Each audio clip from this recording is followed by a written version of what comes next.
it wasn't strange to me because it had happened once before in December of 2020. It had happened once before, the same thing. Went to bed and was jolted up out of my sleep with this pain, this not pain, but like an electric shock, an intense electric shock in my head that resulted in feeling like I was like somebody had picked me up by the scruff of the neck and flung me across the room. So what was happening was that I was awake, my eyes were open, but it felt like I was going through the air.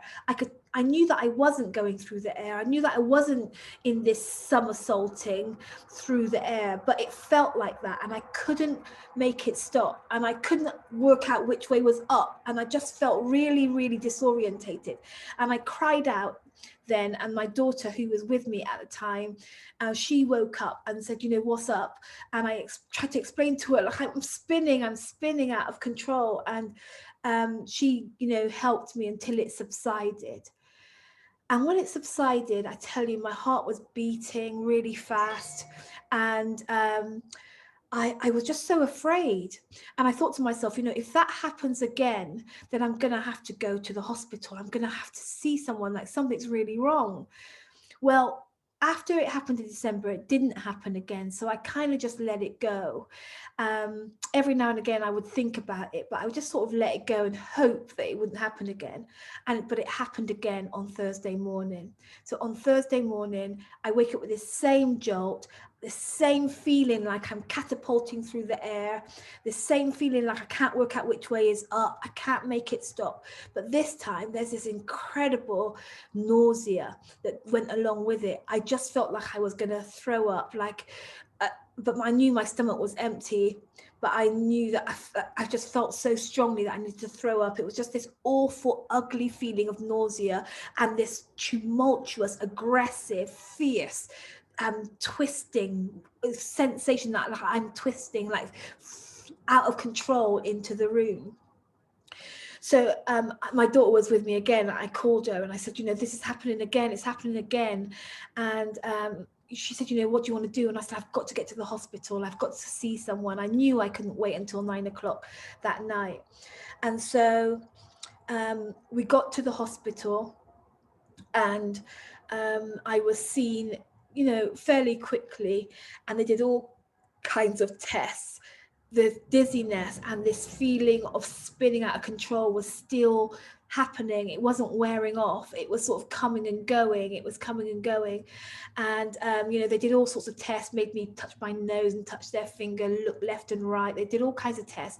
And then the doctor said, you know, it's really, they think it's important for me to have a scan, a CT scan, just to rule out any sinister, you know, happenings in my brain, or whether or not I've had a kind of neurological episode. They wanted to rule that out. So I agreed to have the scan, went off to have the scan, and then when I got back to my bay after having the scan, a few minutes later, maybe about 15 or 20 minutes later after having the scan, waiting for the results, these doctors came charging into my bay with some nurses, and you know, they hardly looked at me. They just started pulling the breakup off my bed and started moving me. One was telling me that they think I need to go and have another scan. One was telling me that I needed to have some dye put into my veins so that they could see my brain more closely. They need to get me there now. Is, you know, they were really moving, like they looked shook, they looked panicky, they looked like something was really wrong, and I couldn't make head nor tail out of what they were telling me. Like they were rushing me back to the scanning department. They were telling me that I needed to have another scan, and that this time I needed to have dye going around my system so they could really have a proper look at my brain, but they weren't telling me why. And I could tell that something was really wrong. And when they had come into my bay, I was talking to my daughter and my sister on the phone at the time. And I was still talking to them, and I said, you know, something's up. Something's up. They're not talking to me about what it is, but something's really wrong. And they must have seen something on the scan. So I told my daughter, go and arrange prayer for me, get the church praying, and, you know, and just let's see what happens. So we're finding our way through the hospital back to the scanning department, and no one's telling me what's up, but we're moving at the rate of knots, and I know something's really wrong. And so when we get to the scanning department, they're cleaning it, because someone's obviously just come out of the scanning department, so they're cleaning it, and they told me that it won't be long, wait here. And as I'm waiting, there's a nurse waiting with me. Everybody else is gone. And I look at this nurse in the eye and I say, tell me what is going on. And after a few excuses about why she wasn't the right person to tell me and why she couldn't answer me, she explained that what she said exactly was, you know, if what they suspect is right, there's still time to get you to theatre before anything really bad happens. That's what she said. I said, what do they think's going on? She said, they think that there's a clot in your brain. They think that there's been some kind of blockage, some kind of, there's something going on. There's a blockage or a clot of some kind in your brain, and they need to confirm it so that they know whether to take it to theatre or not. So I said, well, how do they get rid of the clot? She says, well, they put a tube in and they, you know, they kind of drain it out. And they put a tube into your brain and they drain it out. I thought, oh gosh, like this was confirmation that this is really serious now. And I knew something, you know, I just knew that this was dangerous based on how they were, what she was saying and how they were behaving. I knew that they were really worried about me. And so, you know, I could feel my heart beating really fast. I felt like, you know, this, you know, this is really serious. And so we quickly get into the CT scanning room, and one's telling me to go onto the, you know, shuffle over onto the bed. Another one's reading my name band. Somebody's trying to get my consent for the dye that's going to be put in my vein. Someone's checking the vein to see whether or not the cannula works. It was all very rush. Everything was happening all at the same time. And then there was no one. Like they'd all kind of gone off into that behind the radioactive wall. And I was led there on the CT scan bed, just waiting for this all to happen, like waiting to see what happens. And I remember getting back to my breath, just deciding that I was going to breathe slowly and calm myself down. And then I realized in that moment that this really could be it. I realized in that moment that I really could die now. And I sat with that for a minute, I lay with that for a minute on that CT bed and gathered my thoughts. And then I thought to myself, I just connected with my God. And I decided that I won't be afraid.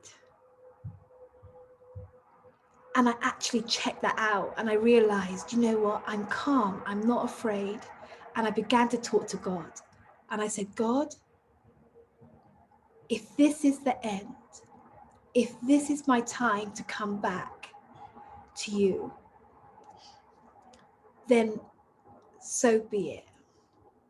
I'm at peace with that. But here's the thing. I don't think I'm done. I don't think I'm done. And I thought about the night before with the women in that group, just the incredible feeling of power and, you know, rich connection and me being in my element. I thought about those women. I thought about the impact that what I had to share made in that room. And then I thought about the people that I was lined up to meet that day, that Thursday.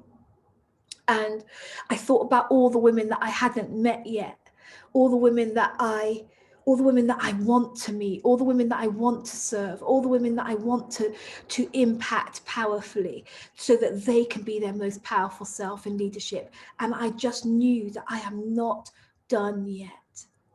I just knew that I needed to keep living. There was much more difference for me to make. There was much more, there was much more impact, much more influence for me to have, much more for me to be and do and say and create and express and experience as a woman in leadership.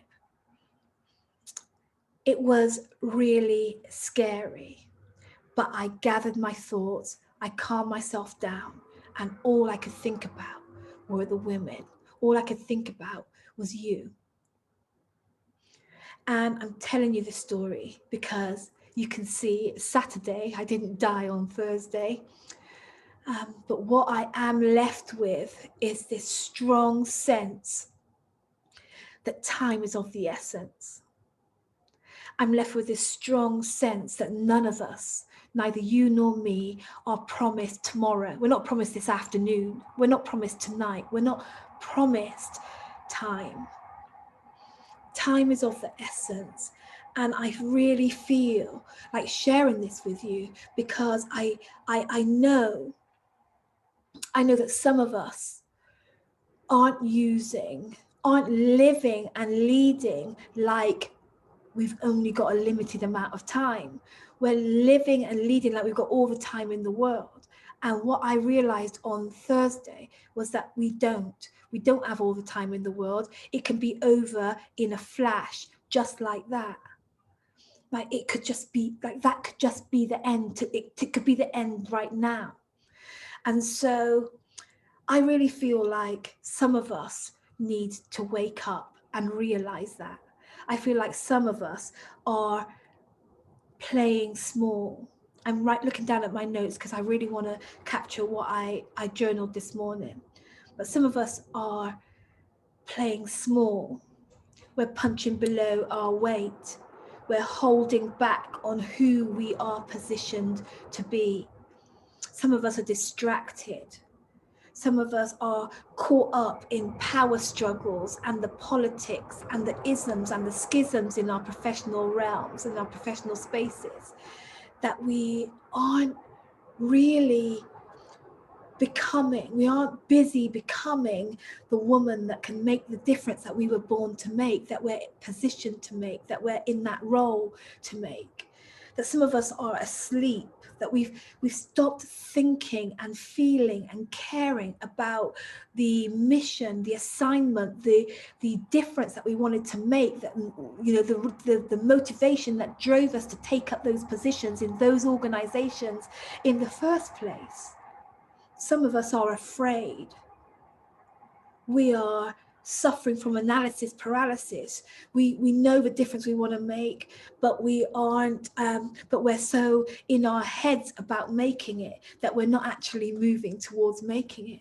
That we're afraid of what people will say, or we're afraid of failure, or we're even afraid of succeeding. We're just afraid, and so we're stuck, and we're not really using the time that we've been given today to make the kind of difference that we're in that role to make. We know there's more for us to be and do and say and create and express, but everything's in the way. Life's busy. You know, no one else is making a fuss. I'm afraid to rock the boat. Politics, isms, schisms, all kinds of reasons why we're not moving towards our difference making, the difference that we were born to make and positioned to make. So this week I got my wake-up call, and I realized that time is of the essence. It really is.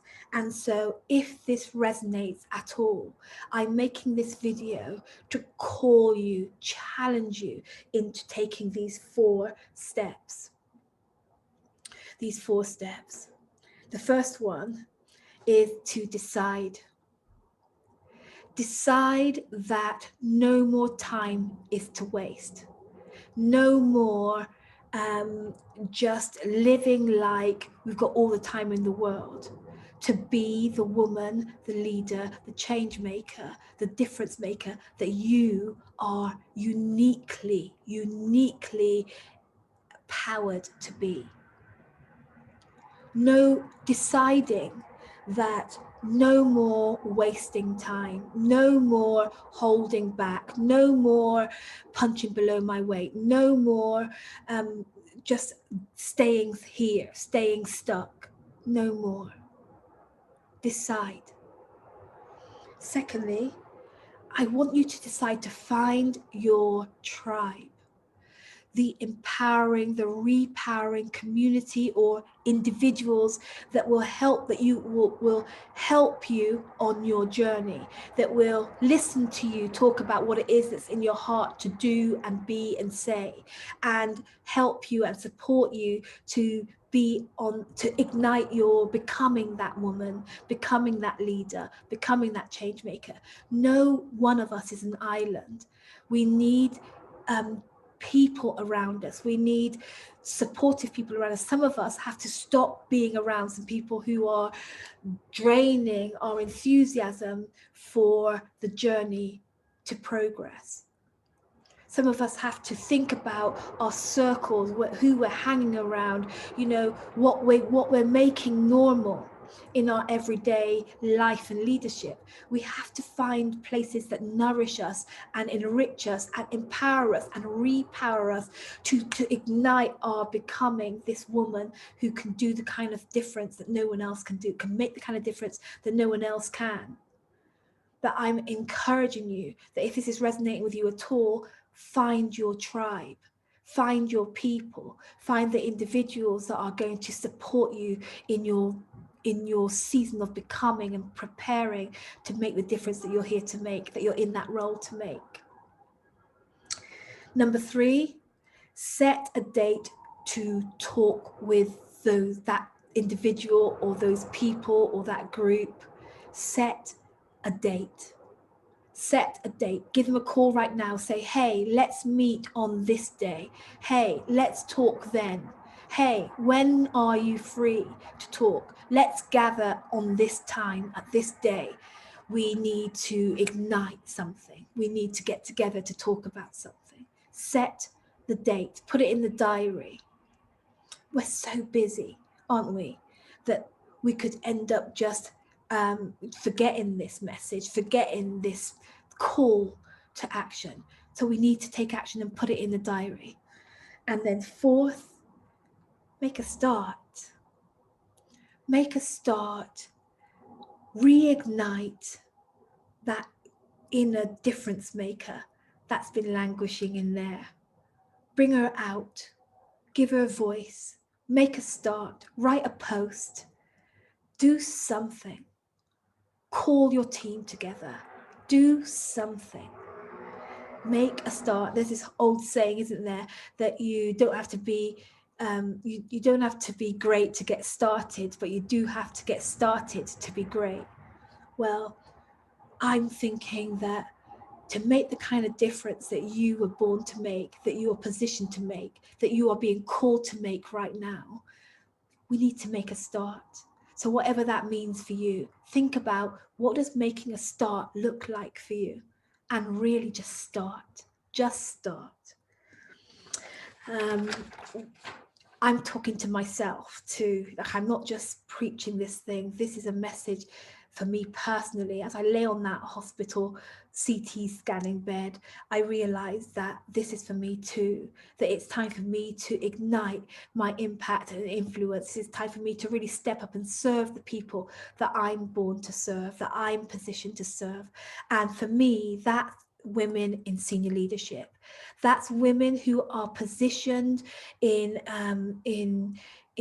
organizations and industries, and you are the CEO, you're the director, you're the head, you are in the conversations where decisions are being made about that industry, that organization. You are part of the culture shaping system, that you are part of the conversation about what needs to happen and where the organization is going. It's like, it's you that I really want to speak to. It's you that I'm called to serve, especially if you are feeling distracted, or if you're feeling overwhelmed or undermined or overlooked, or if you find that you have lulled into a sense of either complacency or just accepting the status quo and that you really can't make the difference that it was once on your heart to make. If this is resonating at all, then you and I, we go together. You who I am passionate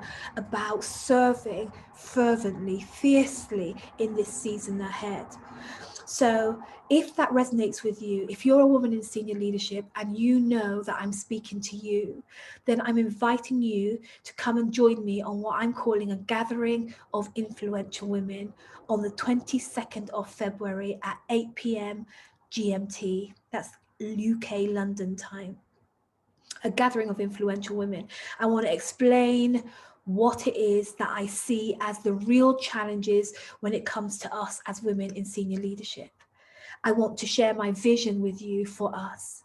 And I want to talk about what I know needs to happen for us to take our place as senior leaders, as more powerfully, take our role, occupy our positions. We're already senior leaders, but I want to talk about what it's really going to take for us to occupy those roles more powerfully and more fiercely and more effectively at this time, at such a time as this, when the world is so upside down and topsy-turvy and spinning out of control, a bit like I felt like I was. And so a gathering of influential women. The link is in accompanying this video somewhere up above or in the comments or wherever you're seeing this. And so it's Monday evening at 8 p.m. London time. I'm going to be gathering. I'm going to be practicing what I preach. I'm really stepping up the way that I serve you. And if this is if you're recognizing yourself in this any at all, I invite you to come and join me. Click the link that accompanies this video and I will see you then. Listen, I'm not intending to scare you. I'm not intending to panic you, but I really believe that time is of the essence. I'm not prophesying your death. I'm not saying that this is the end for you, but I am saying that time is of the essence. And if we're going to rise to the call to take up our places more powerfully, then we need to talk, we need to get ready, we need to prepare to be the kind of powerful influencer, powerful leader that this position that we're in requires us to be at this time. So come join me and I'll see you then. Bye.